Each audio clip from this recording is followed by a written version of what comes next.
My dear friends in Christ Jesus, greetings to you all. In this episode, I like to share with you what is canonization of civil law. The Catholic Church is not only a spiritual reality, but also a material entity. By the end of the 20th century, secular law had eclipsed canon law in many aspects of public life.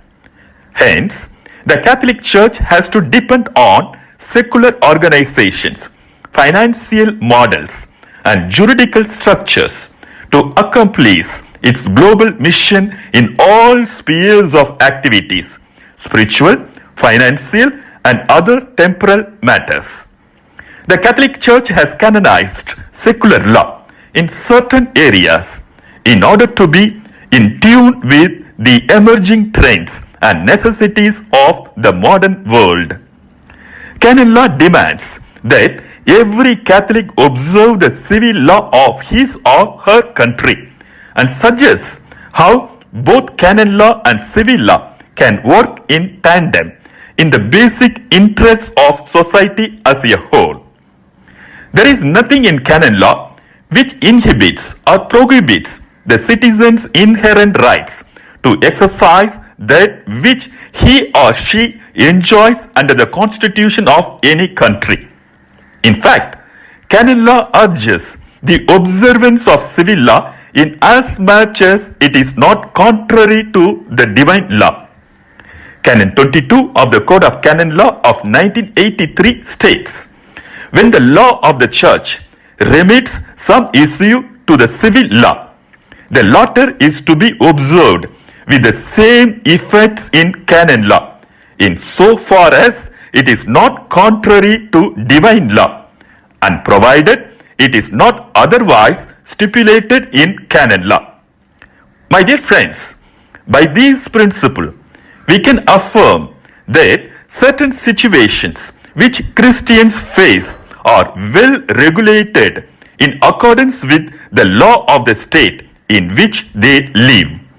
Where it applies, civil laws need to be observed with the same diligence as canon law.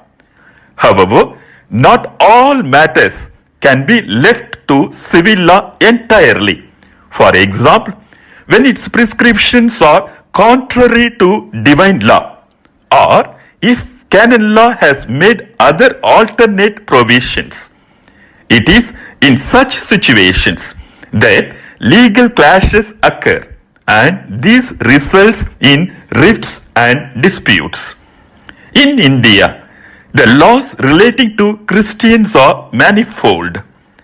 Canon law has overwhelming significance in the ecclesiastical field, and to a certain extent, it impacts on the personal law of Christians as recognized also by civil law. There are different areas like marriage, divorce, adoption, guardianship, custody of children, maintenance, restitution of conjugal rights, judicial separation, alimony, succession, sacramental effect of marriage, and administration of the church and its properties, where canon law has to meet and interact with the civil law regime. Almost the entire spectrum is covered by civil law. Civil law defines the contours of civil conduct and prescribes penalties for the violation of the norms laid down by civil law and the civil court. Thus, canon law does give way to civil law in certain areas.